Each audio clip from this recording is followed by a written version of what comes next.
So, hi everyone, this is the part 2 of the radiographic evaluation in oral implantology.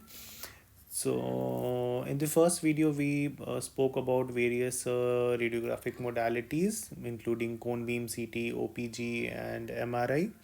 In this video, we will talk about the anatomical structures, precisely the mandible, how it would appear on a CBCT or an MRI.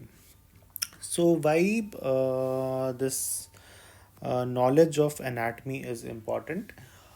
Since as implant clinicians, we are dealing with highly vascular structures, and having basic understanding of the regional anatomy, it becomes very important. There could be any complication during the surgery at any point of the time, and if you're not well versed with the anatomy, you would have difficult you would find it very difficult to manage such complication. Moreover, if you are doing the planning yourself, you need to understand how different structures would appear radiographically.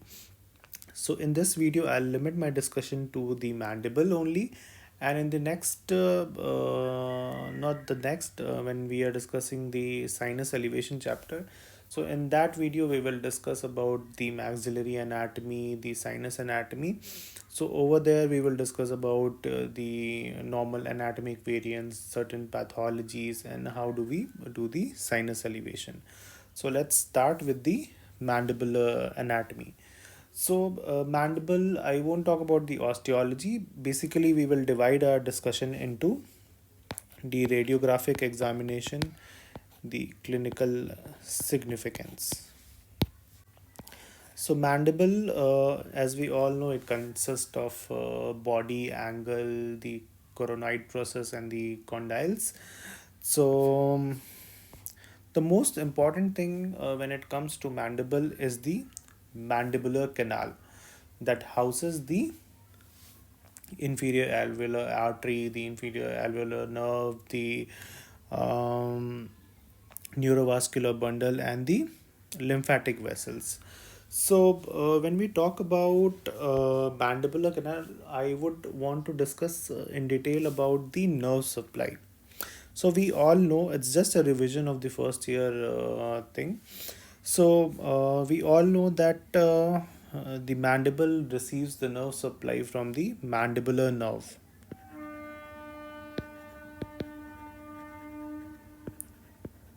Sorry for this annoying train noise, I cannot help it. So, mandibular nerve again, it divides into inferior alveolar nerve and the lingual nerve. This inferior alveolar nerve in turns divide into mylohyoid nerve, mental nerve, and the incisive nerve. Alright, so this is the basic nerve supply of the mandible.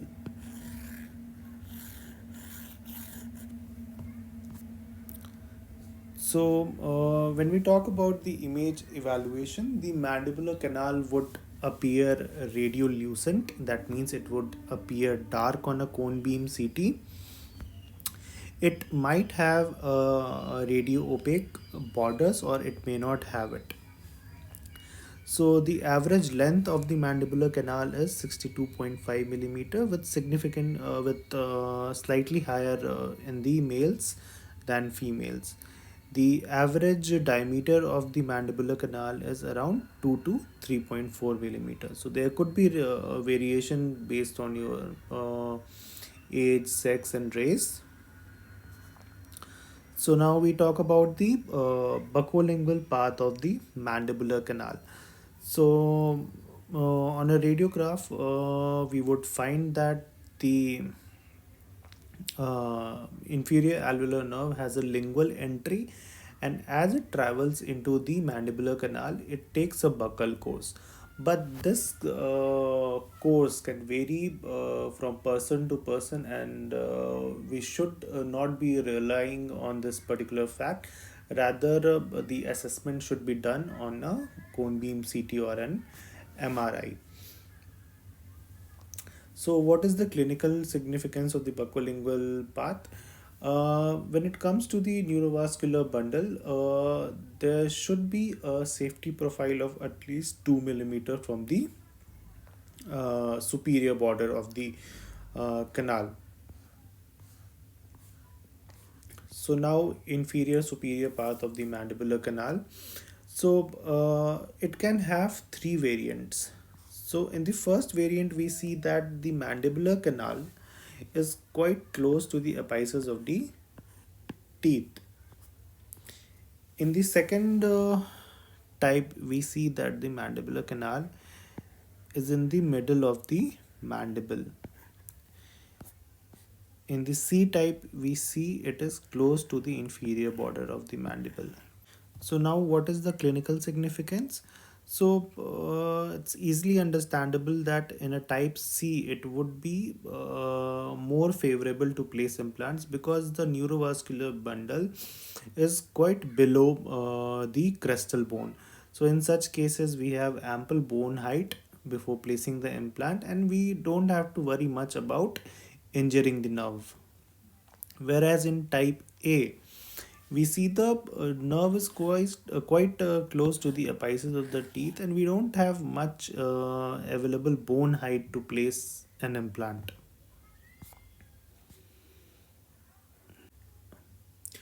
Okay, so one more thing that I would want to discuss over here, that in certain cases the inferior alveolar canal would not be so prominent or it won't be easily traced. So in such cases, what you have to do is order an MRI.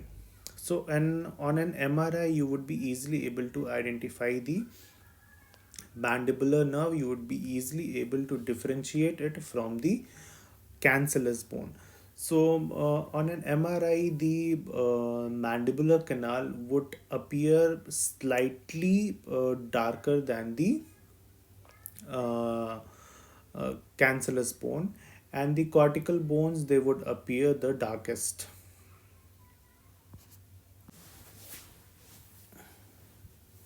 So the next anatomical structure is the mental foramen. So basically it is an opening in the anterolateral aspect of the mandible, and commonly it is seen between the apices of the mandibular first and second premolar. So from the mental foramen, what happens? The inferior alveolar nerve, it exits as mental nerve. So, image evaluation, the mental foramen may be most easily identified on axial coronal and cross sectional images. And same thing, when we talk about mental foramen, we have to keep a safety margin of around 2 millimeter from the mental foramen. So, now we move to the incisive canal. See what happens, that the inferior alveolar nerve, it would divide into the mental nerve and the incisive nerve. So the mental nerve comes out from the mental foramen, but the inferior alveolar nerve would extend medially as incisive nerve and would supply the anterior teeth. So, in an edentulous patient, usually you would not be able to see the incisive canal. But if the incisive canal is prominent on a cone beam CT, you have to be little bit careful because there could be intraoperative bleeding, but that can be managed very easily. So same thing is given over here. See, in this diagram we can see that, so this is the mental foramen. From this foramen the mental nerve would have exited, and that mental nerve would supply the lip, chin, lower lip and chin, and the anterior gingiva. But inside the bone, the inferior alveolar nerve would continue as the incisive nerve. And so many times what happens that people get confused between the incisive canal and the anterior loop. So the next thing that we are discussing is the anterior loop. So what happens that the so this is the mandible, sorry for the drawing, and this is the mental nerve. So the inferior alveolar nerve would exit at the mental foramen like this, but this doesn't happen. What happens that the inferior alveolar nerve inside the bone would take a loop anteriorly, and then again distally it would come, and then it would exit. So this becomes the anterior loop. So the nerve could be present 2 to 5 millimeter anterior to the mental foramen. So this is the clinical significance of the anterior loop, and by any chance if you injure the anterior loop, you might the patient might lose sensation in the lip, chin, and the lower lip, chin, and the anterior gingiva. So the same thing has been given. So again we'll come back to this diagram again, that it's very important that you are able to differentiate between the anterior loop and the incisive canal. So if we consider this particular radiographic structure as anterior loop, then we have to place our implants anterior to it. And again, due to our lack of knowledge, we would commit a mistake.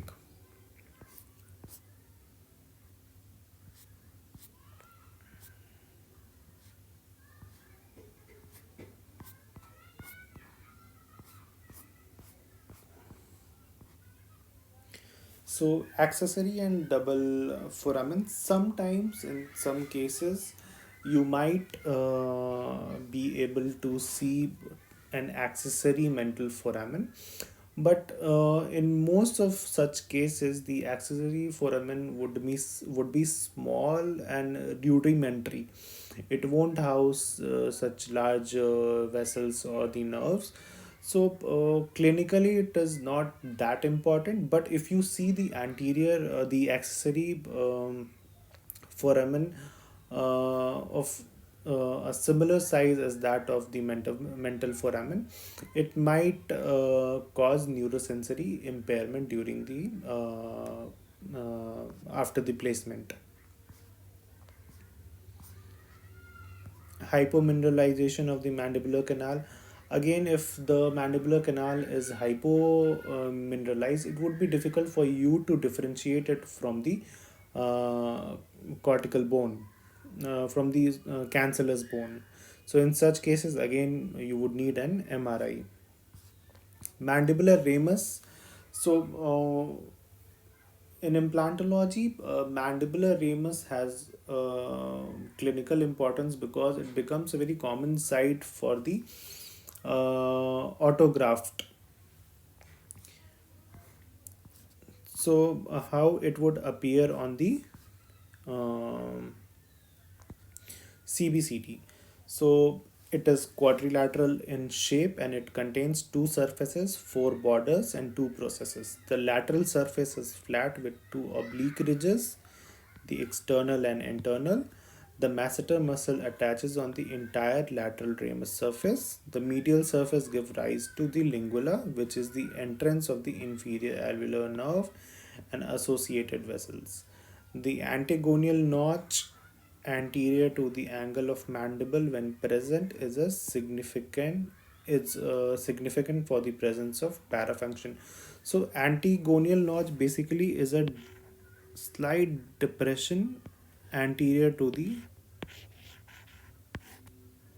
angle of the mandible, and you can palpate it. So if it is present, there could be some signs of parafunction.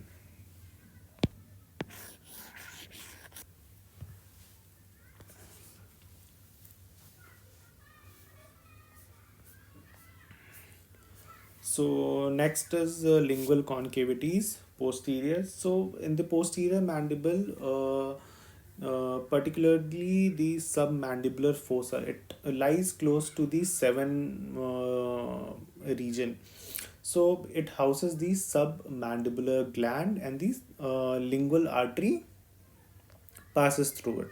So, in case if you perforate such undercuts, you might end up with significant bleeding, and at times it could be life threatening if you are not able to manage it.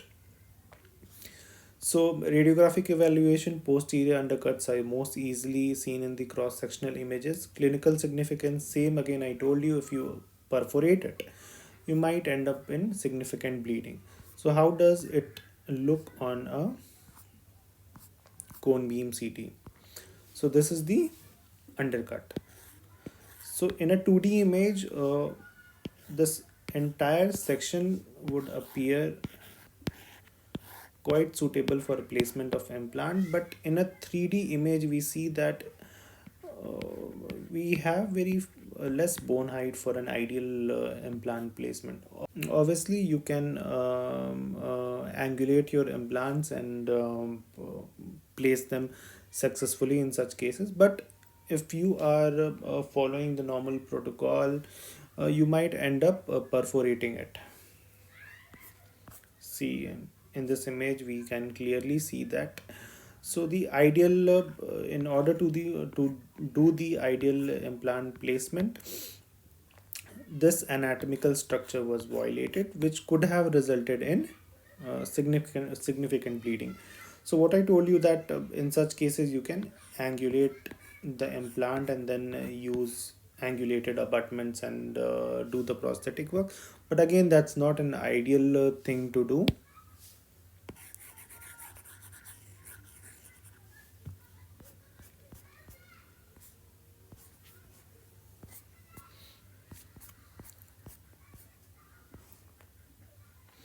So retromolar canal or foramen. So retromolar canal or foramen. So as the name suggests, they are located in a constant. They are not located in a constant position and are usually not bilateral. So most commonly, retromolar foramina should be initially evaluated using CBT, CBCT, sagittal slices, and then verified with cross-sectional images. So I'll just show you how it looks on a CBCT. So this is the retromolar canal or the retromolar fossa. So what is the clinical significance of this?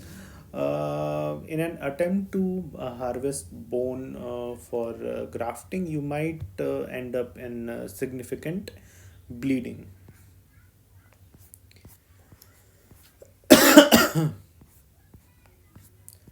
Mandibular symphysis, implant placement, and bone donor site.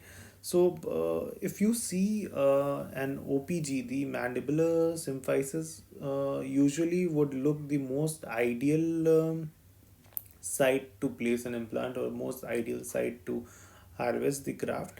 But this is not the case. When you order a CBCT, you would see so many variations in the mandibular symphysis region, and of the most significant variation is the hourglass appearance. So this is the hourglass appearance of the symphysis region. So you see the structure itself, it is not favorable for a standard implant placement. Uh, if you attempt to do implant surgeries in such scenario, there are high chances that you might perforate this bone, and there are certain vital structures beneath it, particularly the submental and sublingual artery.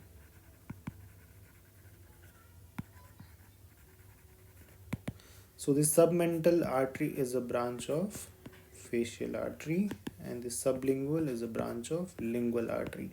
So these two arteries are significantly larger in diameter, around 1 to 1.2 millimeter in diameter, and can cause significant bleeding, at times even life threatening. So it's very important when you are planning implants in the anterior mandibular region.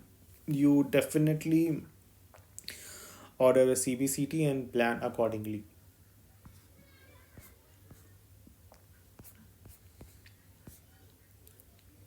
Okay, there's something called median vascular canal. So this is the median vascular canal. So on a CBCT, it would be quite evident. Clinical significance, it is not much of a clinical significance. If you place implant and by any chance if you violate this anatomical structure, there would be bleeding, but once you place the implant, the bleeding would stop. However, in case you see the median vascular canal through and through, in such cases you have to be careful because of the anastomosis that might result in significant bleeding.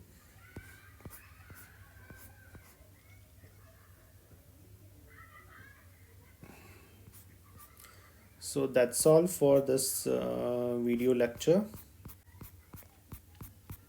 In case of any doubt, you can ask in the comment section. So do read about it, read from the book, that would give you better understanding. And yes, as I said earlier, in case of any doubt, you can comment and ask about it. So that's all for today. Thank you.